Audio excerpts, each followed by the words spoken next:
Parehong guwapo pa naman yung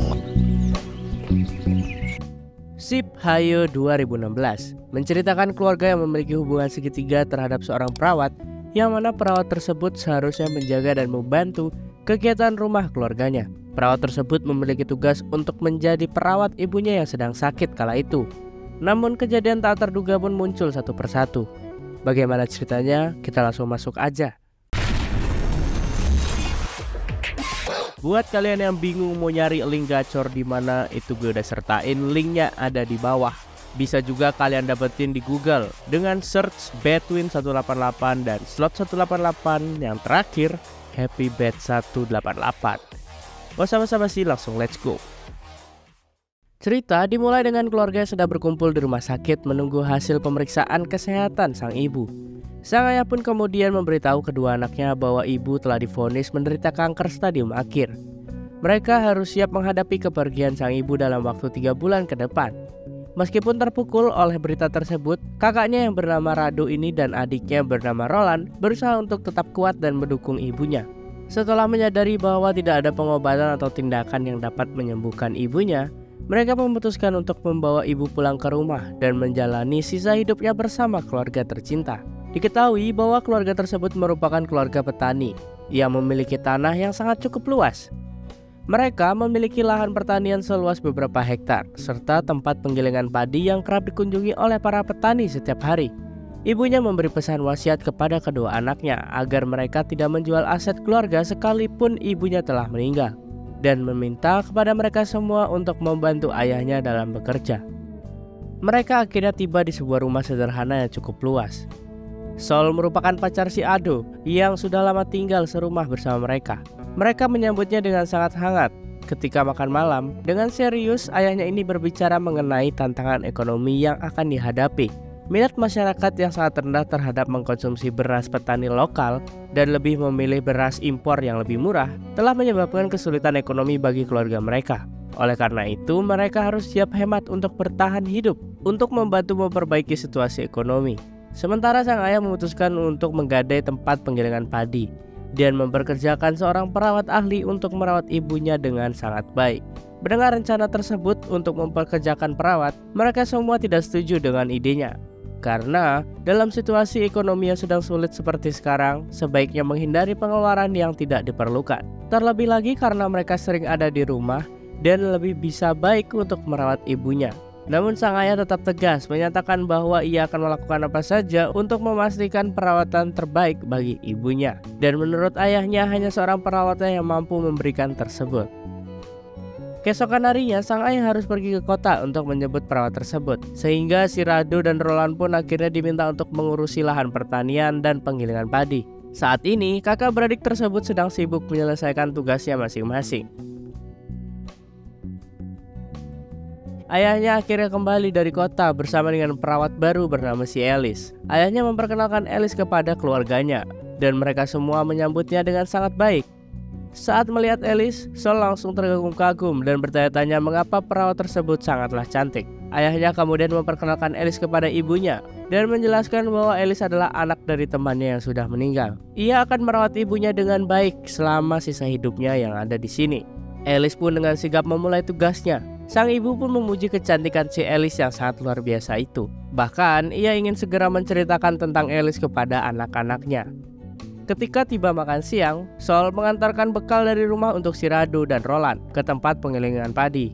Sol kemudian menceritakan bahwa ayah mereka membawa seorang perawat cantik dari kota. Saat mereka bertiga pulang ke rumah, mereka pun bertemu dengan sang ayah serta perawat tersebut. Ayahnya pun memberitahu bahwa ia akan mengantar Alice pulang. Melihat hal tersebut, Rado dan Roland pun merasa curiga kepada ayahnya. Mereka curiga bahwa ayahnya memiliki hubungan khusus dengan si Alice. Setelah Alice pergi, Roland bertanya kepada ibunya tentang pendapatnya mengenai perawat itu. Ibunya pun memberikan tanggapan yang sangat positif, menyebutkan bahwa ia sangat berpikir untuk menjodohkan Roland kepada perawat tersebut karena perawat tersebut sangatlah cantik.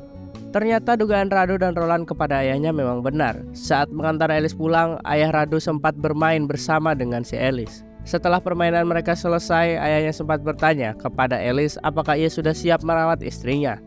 Elis pun menjawab jika ia sudah sangat yakin dan ingin sekali untuk membalas budi apa yang telah diberikan kepada dirinya karena telah membiayai kuliahnya selama ini. Singkat cerita, akhirnya sang ibu telah mengembuskan nafas terakhir. Kesedihan pun tak bisa dibendung saat ibunya benar-benar telah pergi untuk selamanya. Setelah beberapa hari kemudian, kesedihan pun yang masih menyelimuti keluarga mereka, Rado dan Roland dan Sol pun mulai mengurus sawah.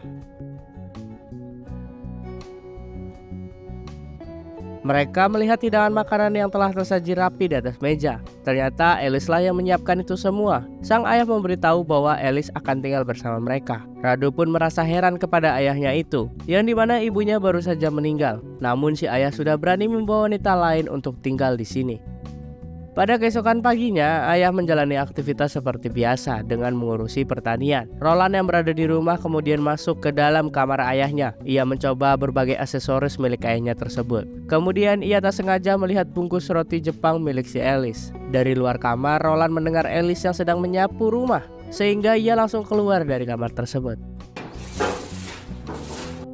Setelah selesai menyapu, ia kemudian pergi untuk membersihkan diri. Roland yang mengetahui hal tersebut langsung secara diam-diam mengikutinya.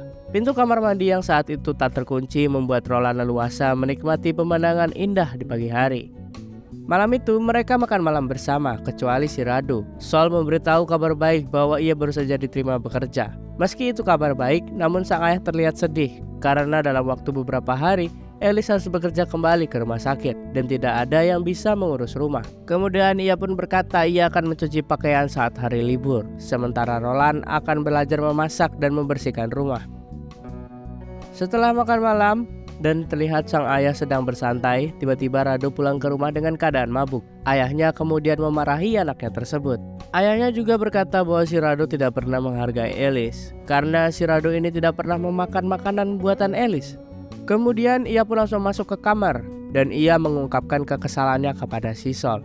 Rado berkata jika ayahnya sudah keterlaluan dan tidak pernah menghargai kematian ibunya. Di siang hari ketika di pinggir sawah, Rado mendapatkan berita dari temannya bahwa ayahnya sudah berhubungan cukup lama dengan si Elis. Setelah dari sana, Rado dan Roland pun mengunjungi makam ibunya. Di sana Rado bercerita kepada adiknya bahwa Elis adalah anak dari teman ayahnya. Dan ketika Elis menjadi anak yatim, ayahnya lah yang telah menanggung semua biaya sekolahnya. Bahkan ia telah berhubungan dengan Elis selama 2 tahun belakangan ini. Yang artinya perselingkuhan yang dialami ayahnya tersebut dilakukan saat ibunya masih hidup. Kemudian mereka berencana untuk membuktikan kepada ayahnya kalau Elis adalah wanita yang tidak baik untuk dijadikan istri. Mereka juga menaruh curiga kepada Elis bahwa kematian sang ibu telah direncanakan. Elis yang tak sengaja berada di sana, ia mendengarkan semua rencana mereka. Kemudian di pagi harinya terlihat sang ayah yang sedang menjual salah satu mobilnya dan juga jam tangan milik ayahnya kepada seseorang. Hal ini dilakukan karena ekonomi yang semakin memburuk. Ketika di penggilingan padi, ayahnya meminta kunci mobil kepada Rado. Mereka berdua dibuat kesal dengan kelakuan ayahnya tersebut. Rado kemudian pulang ke rumah dengan bersepeda. Sesampainya di rumah, ia melihat Elis yang sedang menyiram tanaman. Karena tergoda akan keindahan yang ada di depan mata, Rado pun mulai mengangkat Elis dan langsung mengajaknya mabar detik itu juga. Roland yang baru saja pulang melihat kakaknya yang baru saja mabar dengan si Elis. Roland yang juga menaruh hati kepada si Elis, ia pun tidak terima dengan kelakuan kakaknya. Di malam harinya, Sol yang baru saja pulang bekerja bertemu dengan si Elis yang baru saja akan berangkat bekerja. Sementara sang ayah sedang minum di kamar. Ia selalu mengajak Rado untuk makan malam bersama. Namun Rado selalu menolaknya. Karena ia lelah dan ingin beristirahat, Elis kemudian pergi ke dapur dan makan malam sendiri. Ayahnya yang kesepian karena ditinggal Elis bekerja, ia pun berniat mengajak calon menantunya itu untuk berkuda. Namun aksi sang ayah diketahui oleh si Roland yang kemudian mencegah ayahnya tersebut. Sang ayah berkata kalau kejadian ini disebabkan karena dirinya terlalu banyak minum. Sol kemudian meminta Roland untuk tidak menceritakan kejadian itu kepada kakaknya. Keesokan harinya, ayah pun berbicara kepada seseorang yang tertarik untuk membeli tanah persawahannya. Ayahnya pun mengungkapkan bahwa panen padinya berkurang karena beras impor yang ilegal di pasar lebih banyak diminati dibanding beras lokal. Pria tersebut kemudian menawarkan untuk membeli tanah ayahnya dengan harga yang jauh lebih tinggi 20% dari harga pasar. karena hanya tanah ayahnya saja yang belum dijual kepadanya. Namun ayahnya menolak dan meminta harganya dinaikkan 2 kali lipat. Sayangnya pria tersebut tidak menyetujui dan akhirnya transaksi pun gagal. Di malam harinya terlihat sang ayah sedang duduk bersama teman bisnisnya. Sementara Rado yang berada di rumah mencoba untuk mengajak Alice untuk mabar lagi sebelum ia berangkat kerja. Namun sayangnya permainan mereka kembali diketahui oleh si Roland. Ia pun kemudian segera melaporkan kejadian tersebut kepada ayahnya. Di saat pulang ke rumah, ayahnya pun langsung menghajar si Rado. Pertempuran pun terjadi antara ayah dan anaknya. Sampai akhirnya Rado harus meninggoy karena tindakan ayahnya sendiri. Sol yang tidak terima melihat kekasihnya, ia pun langsung mengakhiri kehidupan sang ayah. Setelah kejadian itu, kini hanya ada Roland dan Alice di rumah. Sementara si Sol dibawa ke polisi karena mempertanggungjawabkan perbuatannya. Dan sekarang semua warisan kini telah jatuh kepada si Roland. Bahkan Roland tidak menjalankan wasiat ibunya karena ia menjual semua aset milik keluarga. Mulai dari rumah hingga mobil lama milik sang ayah, itu semua diganti dengan mobil baru dan rumah baru. Tak terlihat sedikit pun raut wajah penyesalan dari si Roland. Ia justru terlihat sangat bahagia dengan kejadian ini. Setelah itu Roland pun juga menjual semua tanah perkebunan keluarga mereka kepada penawar sebelumnya. Ternyata semua kejadian rumah itu sudah direncanakan oleh si Alice dan Roland. Bahkan Roland sudah menjalin hubungan jauh sebelum ayah mengenal Alice. Kemudian Roland pun berniat ingin menikahi Alice dan hidup dengan uang yang sangat banyak. Lalu film pun tamat. Wow, ending yang di luar dugaan nih. Oke lah, sekian dulu cerita hari ini. Gue Mike pamit undur diri. Bye-bye.